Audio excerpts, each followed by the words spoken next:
করিম রনি, আমরা অনেক রকম ন্যারেশন শুনতে পাচ্ছি, এমনও শুনছি যে যাদের উপর হামলা করা হয়েছে এবং তারা অভিযোগ করছেন যে তাদের উপর হামলাটা করেছে বিএনপি বা ছাত্রদলের নেতাকর্মীরা, এরকম অভিযোগ তারা করছে। কিন্তু বিএনপি থেকে বলা হচ্ছে তারা কোনো হামলা করেনি।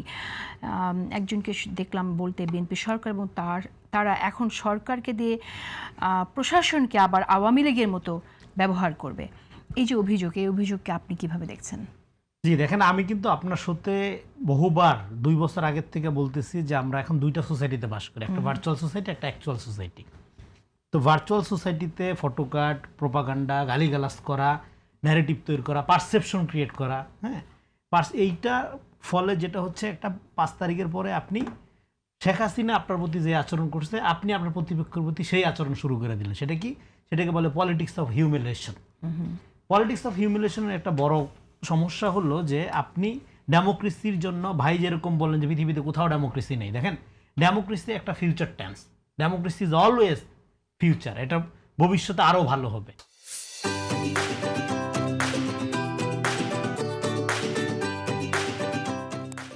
এখন এরকম আছে, ওকে ভবিষ্যতে আরও ভালো হবে, এইভাবে ডেমোক্রেসি ফাংশন করে। ফলে পৃথিবীতে কোথাও ডেমোক্রেসি নেই, এটা খুবই জেনারেলাইজড কথাবার্তা। তো ডেমোক্রেসির পূর্ণাঙ্গতা বলে কিছু হয় না, এই কারণে ডেমোক্রেসির প্রতি একটা নেভার এন্ডিং অ্যাপিল থাকে। তো জ্যাক দেরিদা বলছিল democracy is a pure future tense. তো যাই হোক, এখন পলিটিক্স অফ হিউমিলিয়েশন ফাংশন করে কীভাবে? পলিটিক্স অফ হিউমিলিয়েশন ফাংশন করে, ডেমোক্রেসির জন্য দরকার হলো কি? দরকার হলো টলারেন্সি ফার্স্ট, ডেমোক্রেসি সেকেন্ড। উনি তো ওয়াশিংটনে থেকে আসছে। তো টলারেন্সির কারণে আমেরিকা ডেমোক্রেসি একটা ফাংশনাল গ্লোবাল পাওয়ার সেন্টার হিসাবে আজকে ফাংশন করে। হ্যাঁ, বাংলাদেশের গুরুত্বের জায়গায় আমি সময় পেলে আলাপ করব। তো হলে এখন টলারেন্সির জায়গাটা কখন নষ্ট হয়? যখন আপনি পলিটিক্স অফ হিউমিলিয়েশন চর্চা করেন। এখন চর্চা করবেন আপনি পলিটিক্স অফ হিউমিলিয়েশন, আপনি গালিগালাজ করবেন, আপনি উস্কানি দিবেন, আপনি সমালোচনার নামে ব্যক্তি আক্রমণ করবেন, আপনি আপনার ক্যারেক্টার অ্যাসাসিনেশন করবেন আপনি সমালোচনার নামে। তখন এরপরে যখন এটা ভায়োলেন্সের দিকে যাবে, তখন আবার আপনি সিম্পেথি গেইন করার চেষ্টা করবেন। এটাকে খাঁটি বাংলায় বলে মাইরাও জিতার চেষ্টা করা, কাইন্দাও জিতার চেষ্টা করা, যেটা একটা হাসিনার মডেল। এখন এটার সমস্যাটা হইল টলারেন্সির লেভেলটা। যেমন ধরেন আপনি আমাকে গালি দিলেন, আমি গালিটা হজম করতে হবে আমার, আপনাকে আমি আবার গালি দিব, আপনাকে আমি এই জন্য মারতে পারবো না। কিন্তু আমার গালির হজম ক্ষমতা হইল 10 ভাগ, এবার আপনি আমার দিলেন 100 ভাগ। তখন হলো প্রবলেমটা হয়, তখন হলো সিভিলিটিটা তখন ক্রস করে। আমার যে টলারেন্সির লেভেলটা, এটাকে আপনি এমনভাবে আপনি কি বলে যে এটাকে পুশিং করেন বা পেনিট্রেট করেন যে আমার টলারেন্সের লেভেলটা এক্সিট করে যায়। তখন আমি যে বলি কি, যে হাত থাকতে মুখ দিয়ে কি। এবং আমি তো একটা রাজনৈতিক, এবং এই ঘটনা পার্সোনাল লেভেলে ঘটলেও আমরা মানুষ এইভাবে রিয়েক্ট করে, হিউম্যান বিং এইভাবেই তৈরি, মানে এইভাবে ফাংশন করে। আর যখন এটা অর্গানাইজেশনের ক্ষেত্রে হয়, বিরুদ্ধ মত বা বিরুদ্ধ পথের পলিটিক্যাল পার্টির ক্ষেত্রে হয়, তখন এটা অবভিয়াসলি ভায়োলেন্সের দিকে গড়াবে। এটা আমি ছোটবেলার থেকে বলতেছি যে সোশ্যাল মিডিয়াতে আপনারা যেভাবে পলিটিক্স করছেন, হিউমিলিয়েশনের পলিটিক্স যেভাবে করছেন, যেভাবে আপনার অকথ্য ভাষায় ব্যক্তির চরিত্র হনন করছেন, আপনি দেখেন আপনার শোতে কথা শুরুর আগেই গালিগালাজ শুরু হয়ে যায়।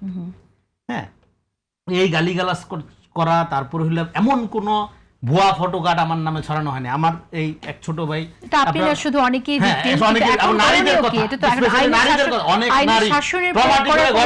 কথাবার্তা বলা যাবে না, অনেক নারী ট্রমাটিক হইয়া ভয়ে শুধু